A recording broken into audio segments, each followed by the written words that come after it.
Russian troops retreat as Ukraine claims to have turned tide on front in brutal counteroffensive. The advances come after months of Russian assaults on the Ukrainian capital.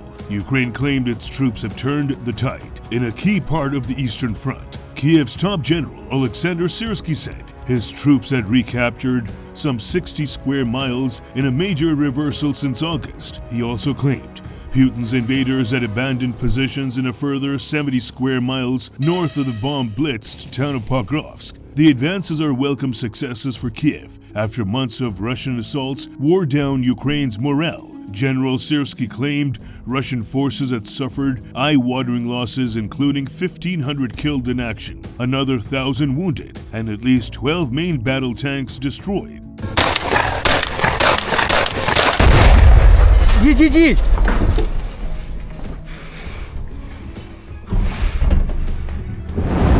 In a statement on Monday, General Syrskyi said, control has been restored in 7 settlements and 9 more have been cleared of enemy sabotage and reconnaissance groups. As of 12 p.m. on 22nd September 2025, a total of 164 square kilometers have been liberated and another 180 square kilometers cleared of any enemy sabotage groups. Ukraine's President Zelensky announced the counterattack success last week.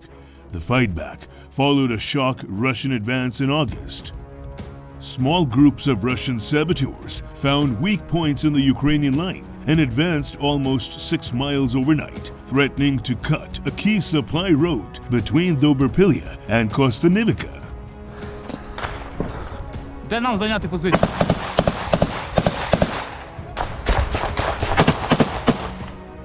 Давай.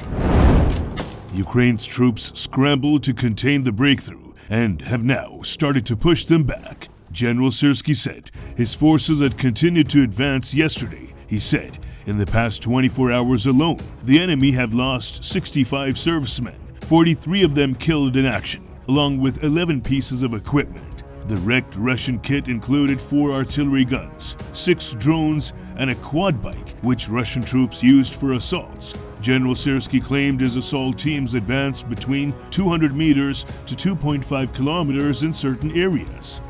The destroyed Russian weapons ranged from 12 main battle tanks to almost 60 motorcycles over the course of the counteroffensive. Russia hit back by claiming its troops had advanced to the south of Pokrovsk and captured the hamlet of Kalinivsky. Ukraine denied the Russian advance. Швидше вигрузай.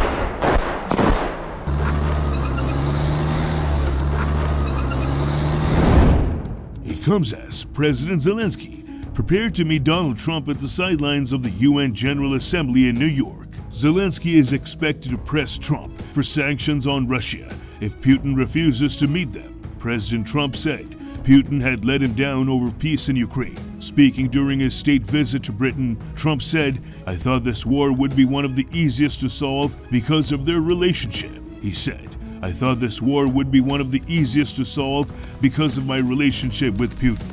But he has really let me down."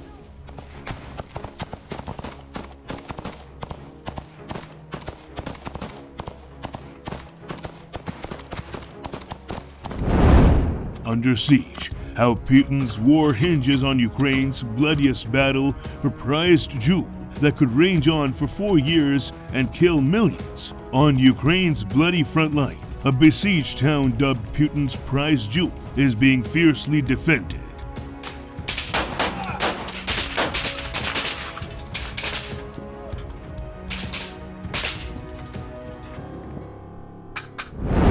In the latest episode of Battle Plans Exposed, intelligence officer Philip Ingram analyzes the cauldron city Russia is desperately trying to get its claws on. The key town of Pokrovsk is strategically critical for Putin's territorial ambitions. It's a vital railway and transport hub, which if captured, could give Russia a huge supply line advantage. He also tells how Ukrainian forces have been bravely defending the town for over a year, nicknamed the Gateway to Donetsk by Russian media. Controlling the key crossroad cities of Pokrovsk would make it a lot easier for Putin to seize the rest of the area.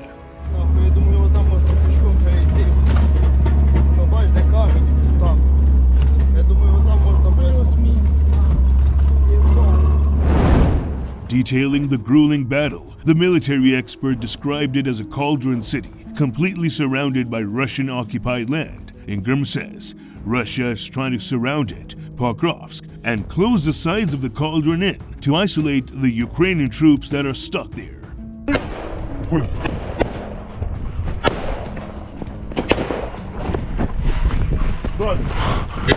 Отсюда туда. The fight for Bakhmut ended after months of tense fighting, bombing and drone strikes in 2023, with some analysts describing it as the bloodiest battle of the entire war, highlighting how badly Putin wants the town of Pokrovsk. Ingram cites one recent desperate attempt to seize it.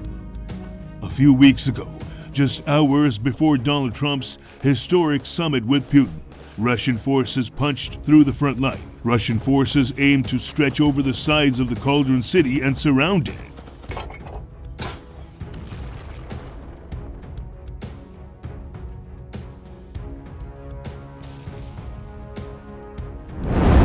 Analysts warned that if successful, Putin would have used the sudden thrust and momentum and new land as a bargaining chip in negotiations with the Don.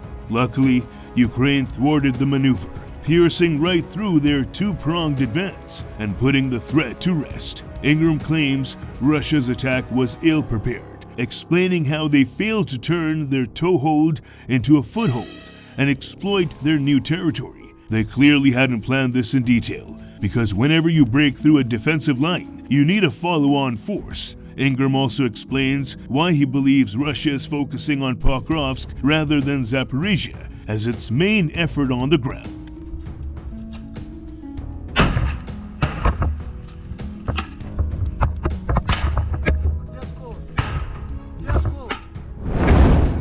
The expert also tells how Russia is trying to distract Ukraine at other points in the front line so that they can focus more power on Pokrovsk, overwhelming defensive positions. Citing a recent reported buildup of Russian troops near the front line Zaporizhia Oblast, Ingram says that this move may be a distraction tactic. Although the oblast has critical access to the Dnipro River and Russia already occupies two-thirds of the region, Donetsk is still their main focus, Ingram explains.